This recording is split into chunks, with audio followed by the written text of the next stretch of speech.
안녕하세요, 여러분. 시니어월드입니다. 여러분, 또 놀랄만한 뉴스가 떴습니다. 가족끼리 돈 주고받는 것도 이젠 마음대로 하면 큰일 나는 시대가 됐습니다. 어머니가 손자한테 세뱃돈 준 게 왜 세금 대상이죠? 아들이 등록금이 모자라서 아빠가 대신 낸 것도 불법이 될 수 있다고요? 네, 바로 그 이야기입니다. 2025년 5월부터 가족 간 계좌이체 규정이 확 바뀌었습니다. 이제 단순히 가족이니까 괜찮겠지라는 아니란 생각, 절대 금물입니다. 진짜로 세무조사 대상이 될 수 있어요. 아무리 가족이라도 용돈이 아니라 증여로 간주되면 세금이 줄줄이 따라옵니다. 가족 간 이체가 조심스러워지는 시대에 지금 그걸 모르고 있다면 여러분 계좌에도 조용히 세금 폭탄이 다가오고 있을지도 모릅니다. 오늘 영상에서는 규정이 정확히 어떻게 바뀌었는지, 어떤 경우가 실제로 걸릴 수 있는지, 그리고 우리가 당장 준비해야 할 것들까지 현실적인 예시와 함께 알려드릴게요. 이 영상 하나만 보면 어디까지가 생활비고 어디부터가 증여인지 딱 감이 잡힐 겁니다. 영상 끝까지 보시고 가족 간 돈 거래가 사랑의 표현이 아닌 세금 대상이 되지 않도록 꼭 대비하세요. 자, 그럼 지금부터 2025년 5월 가족 계좌 이체의 대격변. 자, 이제 본격적으로 시작해 볼까요? 이제부터 이야기할 내용은 단순한 정보가 아닙니다. 앞으로 여러분 지갑에 실제로 영향을 미칠 변화입니다. 2025년 5월 국세청은 가족끼리 돈을 주고받는 것조차 더 이상 무작정 넘어가지 않겠다고 선언했습니다. 어떻게요? 아주 구체적으로요. 이제 국세청은 가족 간 계좌 이체가 단순한 생활비인지 사실상 증여인지 한 줄 한 줄, 한 건 한 건 의심의 눈초리로 살펴보게 됩니다. 아니, 가족끼리 돈 좀 보낼 수도 있지 이걸 왜 감시해? 라고 생각하실 수도 있겠지만, 자, 지금부터 그 외를 아주 쉽게 설명해 드릴게요. 이제 돈의 의도까지 본다. 이전까지는 부모가 자녀에게 돈을 보낸다고 해도 그냥 생활비 주는 거겠지 하며 넘어가는 경우가 많았습니다. 하지만 2025년 5월부터는 이 돈이 단순한 지원인지 아니면 재산 증여인지 아주 정밀하게 분석하게 됩니다. 이체한 금액이 얼마였는지, 얼마나 자주 보냈는지, 이 돈을 받은 사람이 어디에 썼는지, 심지어 이 돈을 받은 계좌에서 다른 통장으로 옮겨졌는지까지. 이게 무슨 뜻이냐면요. 돈만 추적하는 게 아니라 돈의 흐름과 의도까지 본다는 겁니다. 이걸 좀 더 실감나게 설명해 볼게요. 이제 국세청은 여러분의 계좌를 보면서 드라마 한 편을 본다고 생각하세요. 등장인물은 여러분 가족, 줄거리는 돈의 흐름, 결말은 세금 폭탄일 수도 있습니다. 한 가지 사례를 들어볼게요. 엄마가 딸에게 200만 원을 보냅니다. 딸이 이 돈으로 월세를 냈다면? 통장 메모에 월세, 사용처가 명확하다면 괜찮아요. 그런데 딸이 이 돈을 자기 주식 계좌로 입금하고 한 달 후 부동산 계약금으로 사용했다면? 국세청은 이건 생활비가 아니라 자산이잖아. 증여 아니야? 하고 판단할 수 있다는 거죠. 여기서 하나 더 중요한 포인트. 이체가 정기적이면 더욱 의심을 받습니다. 예를 들어 부모가 자녀에게 매달 100만 원씩 1년간 보냈다. 합계 1200만 원. 아직은 괜찮아 보여도 이게 3년이 되면 3600만 원. 그리고 어느 날 자녀가 이 돈으로 차를 샀다. 바로 국세청이 이건 증여입니다 라고 판단할 수 있는 겁니다.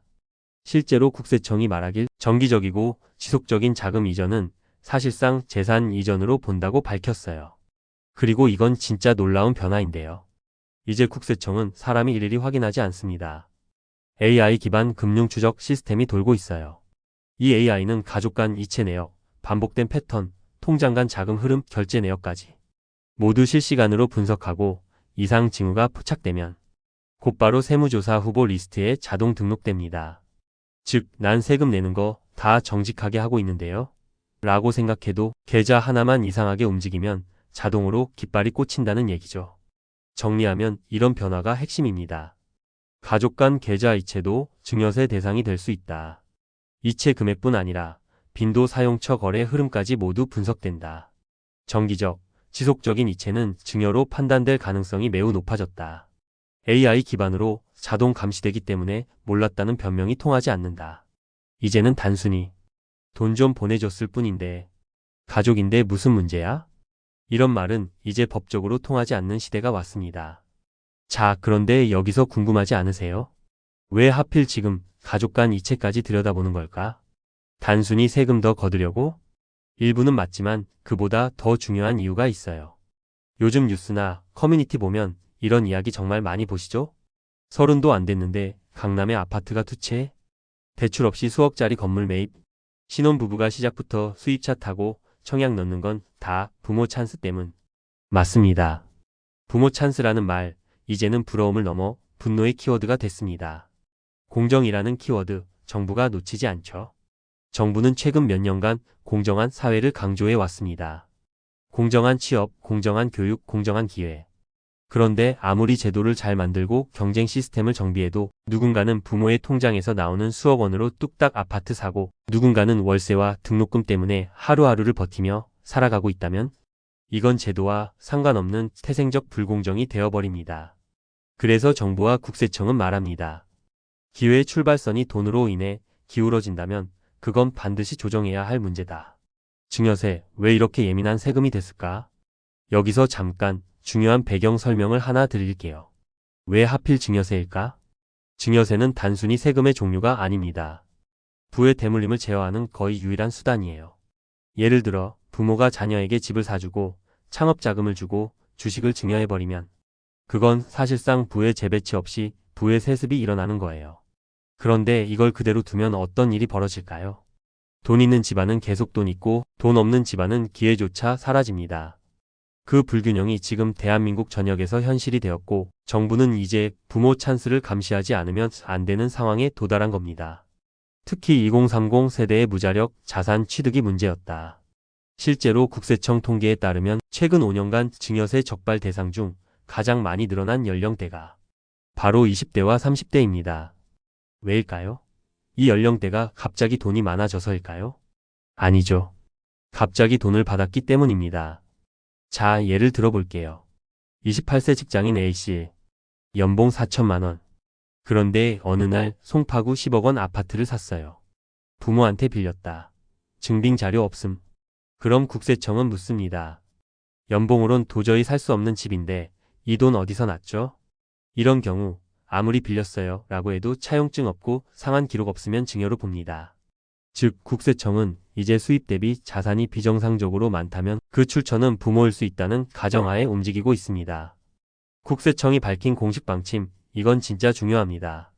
국세청이 공식적으로 밝힌 원칙이 있어요. 성인 자녀에게 고액 자금이 유입되고 그 자금의 형성과 사용처가 불분명하거나 수입 대비 과도한 자산을 취득한 경우 가족 간 증여 혐의를 우선적으로 검토하겠다. 무슨 뜻이냐면요. 이제 증여 여부는 의심되면 조사하는 것이 아니라 의심되면 증여로 본다는 구조로 바뀐다는 거예요. 일종의 선증여 추정 후 소명 요구 시스템입니다. 자, 이제 진짜 중요한 이야기 드리겠습니다. 지금부터는 가족끼리니까 괜찮겠지라는 생각은 위험합니다. 앞으로는 계좌이체 하나하나에도 근거가 있어야 하고 계획이 있어야 하고 증빙이 있어야 합니다. 그러면 어떻게 해야 국세청의 오해 없이 가족 간의 따뜻한 마음을 전하면서도 문제없이 안전하게 자금을 주고받을 수 있을까요? 지금부터 돈 주기 전에 꼭 확인해야 할 5가지 핵심 체크리스트 정리해 드릴게요. 1. 이체 목적을 명확히 기록하라. 메모 한 줄이 수백만 원을 살린다. 가장 먼저 너무너무 중요합니다. 계좌 이체 시 반드시 메모란을 활용하세요. 예를 들어 생활비 지원, 등록금 납부용, 결혼 축하금, 병원비 지원. 이런 식으로 구체적인 목적을 써주세요. 이 한 줄의 메모가 몇 년 뒤 세무조사에서 이건 증여가 아닙니다 라고 주장할 수 있는 유일한 방패가 됩니다. 아니, 우리 가족인데 왜 이렇게까지 해야 해요? 네, 원래는 그럴 필요 없었죠. 하지만 이제는 AI가 모든 계좌 이체 패턴을 분석하고 고액 이체와 이상 거래를 자동 탐지하는 시대입니다. 말보다 기록이 우선입니다. 2. 차용증 작성, 빌려준 돈이라면 반드시 증빙하라. 가족 간 금전 거래에서 가장 흔한 말, 이건 빌려준 거야. 그런데 국세청은 묻습니다. 그럼 차용증은요? 상환 계획은요? 이자는요? 부모가 자녀에게 1억 원을 이체했는데 빌려준 거라고 주장하고 싶다면 반드시 날짜와 금액 명시된 차용증, 이자율과 상환 기간, 정기적인 상환 내역, 이 3가지가 있어야 합니다. 하나라도 빠지면 증여로 판단될 확률이 급상승합니다. 요즘은 온라인 차용증 양식도 많고 공증까지 하면 더 확실합니다. 3. 비과세 한도를 반드시 기억하라. 한도 안에서는 자유롭다. 자, 여기서 중요한 숫자 나갑니다. 성인 자녀에게는 10년간 최대 5천만 원까지 증여세 없이 이체 가능합니다. 미성년자라면 2천만 원이 한도입니다. 이건 합법적인 비과세 증여 한도니까.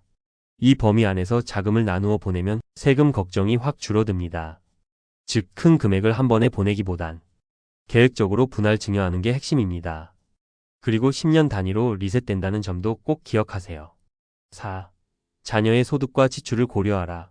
수입보다 돈이 많으면 의심받는다.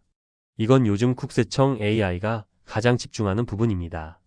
예를 들어 연봉 3천만 원인 자녀가 연말에 갑자기 1억짜리 차를 샀다면 이때 자금 출처가 부모의 이체로 의심되면 그 이체 내역 전체가 증여로 간주될 수 있습니다. 그러니까 자녀 명의로 자산을 취득하게 도와줄 때는 그 자녀의 수입 저축 수준을 반드시 함께 고려해야 해요. 가능하다면 자금 출처 소명 자료도 미리 준비해 두는 게 좋습니다. 5. 증빙 서류를 평소에 모아두자. 조사는 과거를 본다. 여기서 아주 중요한 팁 하나 더. 세무조사는 보통 2에서 5년 전 거래 내역까지 들여다봅니다.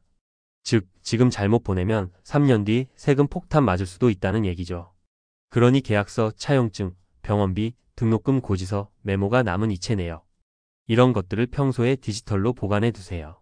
나중에 세무조사 왔을 때 이건 이미 다 증빙이 있습니다 라고 말할 수 있어야 합니다. 지금 이 순간에도 어디선가 부모님은 자녀를 위해, 자녀는 부모님을 위해 계좌이체 버튼을 누르고 계시겠죠. 그 마음, 그 따뜻함, 사실 세상이 가장 지켜줘야 할 가치 아닐까요? 그런데 이제는 그 사랑의 손길이 세금으로 오해받지 않도록 우리가 먼저 지켜야 할 것이 생겼습니다. 단지 돈을 보냈다는 이유로 몇 년 뒤에 억울한 증여세를 내게 된다면 그건 누구도 원치 않는 일이니까요. 오늘 이야기한 것들 단지 복잡한 규정이나 숫자의 나열이 아니라 여러분의 가족을 위한 가장 실용적인 방패가 될 수 있기를 바랍니다. 이제 더 이상 가족 간 돈 거래가 무섭지 않게 사랑을 지키는 기술과 정보 저희가 계속 함께 챙겨드릴게요. 앞으로도 몰라서 당하는 일은 없도록 쉽고 재밌게 확실하게 알려드리는 채널 시니어월드가 같이 하겠습니다. 구독과 좋아요는 우리 가족의 자산을 지키는 작지만 강력한 첫걸음입니다. 다음 영상에서도 더 똑똑하고 실속 있는 이야기로 찾아뵙겠습니다. 오늘도 행복한 하루 보내시고요. 긴 영상 시청해주셔서 감사드립니다.